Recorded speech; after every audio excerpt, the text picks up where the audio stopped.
आने वाले वक्त में क्या कुछ देखने को मिलता है, क्या और आगे रणनीति बनाई जाती है और इसका खुलासा कब किया जाता है? क्योंकि बैठकों का दौर जरूर चल रहा है, लेकिन कोई भी नेता कुछ भी बोलने को कैमरे पर तैयार नहीं है। इधर मांझी और कुशवाहा की गुप्त बैठक पर आरजेडी ने तंज कसा है और कहा है कि गुप्त बैठक से कोई फायदा नहीं होने वाला है। हालांकि आरजेडी का यह भी कहना है कि चुनाव आने तक महागठबंधन में सब ठीक हो जाएगा। गठबंधन में तो सबसे बड़ा दल और सबसे बड़ा चेहरा राष्ट्रीय जनता दल के पास है, तो महागठबंधन हमारा इंटैक्ट है। ये जो भी बैठकें हो उससे कोई फर्क नहीं पड़ता है। जब चुनाव नजदीक आते हैं तो इस तरह के बैठकों का दौर चलता रहता है, लेकिन हम लोग सब मिल बैठ करके जब समय आएगा सब चीज तय हो जाएगा। तो ठीक यही बात लोकसभा चुनाव के पहले भी कही जा रही थी, जब उथल पुथल महागठबंधन के भीतर मची हुई थी। लेकिन क्या ठीक हुआ, क्या नतीजे आए, वो सबने देखा। और एक बार फिर से विधानसभा चुनाव के पहले भी ये दावा किया जा रहा है आरजेडी की तरफ से, आपने सुना वही वर्ड, इंटैक्ट है महागठबंधन। लेकिन क्या वाकई महागठबंधन इंटैक्ट है? ये तो आने वाला वक्त ही बताएगा किस तरह से महागठबंधन मुकाबला कर पाता है एनडीए का।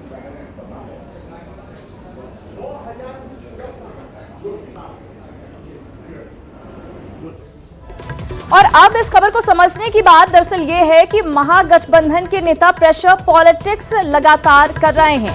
खबर को समझिए जरा।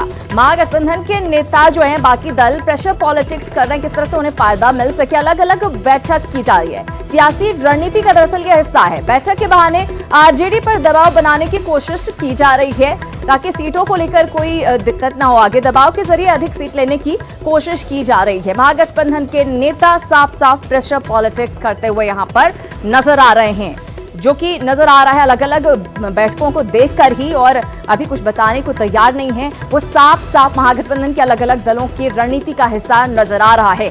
इधर सीएम नीतीश कुमार आज मुजफ्फरपुर और मधुबनी को स्वास्थ्य सुविधाओं की सौगात देने वाले हैं। सीएम आज वीडियो कॉन्फ्रेंसिंग के जरिए स्वास्थ्य विभाग की 542.10 करोड़ की परियोजनाओं का शिलान्यास करेंगे। इसके अलावा 88.38 करोड़ की परियोजनाओं का सीएम आज लोकार्पण भी करेंगे। सीएम आज जिन योजनाओं का शिलान्यास करेंगे उसमें राजकीय चिकित्सा महाविद्यालय एवं अस्पताल झंझारपुर और श्री कृष्ण चिकित्सा महाविद्यालय अस्पताल भवन के उन्नयन कार्य शामिल हैं। इसके अलावा मुजफ्फरपुर में 100 बेड के शिशु गहन चिकित्सा इकाई, सह अनुसंधान केंद्र, श्री कृष्ण चिकित्सा महाविद्यालय में इंसेफेलाइटिस वार्ड और सदर अस्पताल मुजफ्फरपुर में 100 बेड के मातृ शिशु अस्पताल का लोकार्पण भी करेंगे।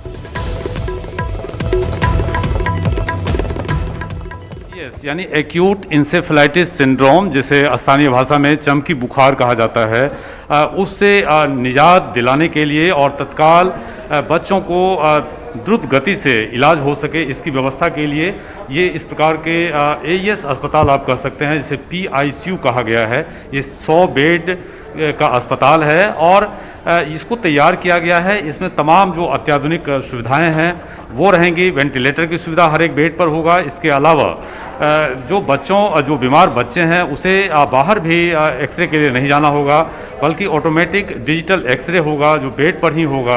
इसके अलावा जो ऑक्सीजन सिलेंडर्स के अलावा ऑक्सीजन मास्क होगा और पूरी तरह जो बच्चे को गहन चिकित्सा की आवश्यकता होगी वो प्रदान की जाएगी। और ये 60 करोड़ की लागत से रिकॉर्ड 200 दिनों में तैयार किया गया अस्पताल है। कुल 100 बेड की क्षमता है और मुजफ्फरपुर समेत उत्तर बिहार के अलग अलग जिलों में, खास करके 4 जिले जो सीतामढ़ी हैं, पूर्वी चंपारण है, वैशाली है, उनमें हर एक साल गर्मी में इसी प्रकार चमकी यानी एईएस दस्तक देता है। और 1995 से ही ये सिलसिला चला आ रहा है और हर एक साल बच्चों की मौत होती है। पिछले साल 153 बच्चों की मौत हुई थी और सैकड़ों बच्चे प्रभावित हुए थे।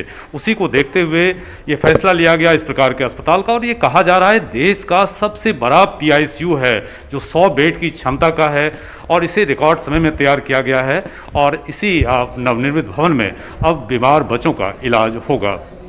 कैमरामैन संजीव के साथ प्रवीण ठाकुर, न्यूज़ 18 मुजफ्फरपुर। तो आपको याद होगा कि पिछले साल मुजफ्फरपुर में 150 से ज्यादा बच्चों की मौत इंसेफेलाइटिस की वजह से हो गई थी और सरकार दरअसल इसीलिए पहले से चौकस है कि इस बार उस तरह की स्थिति ना बने और तमाम इंतजाम सरकार की तरफ से किए गए हैं। चलिए अब बात कर लेते हैं बिहार